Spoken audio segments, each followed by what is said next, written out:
மலேசியாவின் முன்னணி பாமாயில் நிறுவனங்கள் 159 பில்லியன் ரிங்கெட் மதிப்புள்ள தரவு மற்றும் செயற்கை நுண்ணறிவு முதலீடுகளுக்காக தங்கள் வணிக மாதிரிகளை மாற்றி வருகின்றன.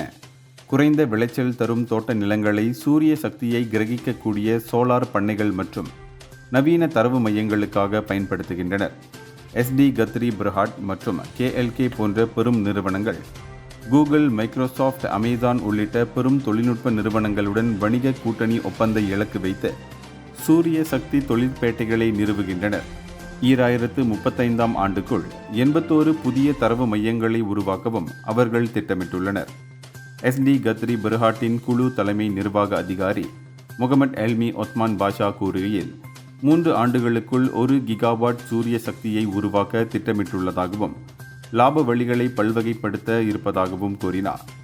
ஜொகூரில் தரவு மையங்களும் அதற்கான தேவைகளும் துரிதமாக வளர்ந்து வரும் நிலையில் நில பயன்பாடு, காலநிலை பின்னடைவு மற்றும் நெறிமுறையுள்ள விநியோகச் சங்கிலி போன்ற பாம் ஆயிலின் சவால்களையும் சுற்றுச்சூழல் ஆர்வலர்கள் எச்சரித்துள்ளனர்.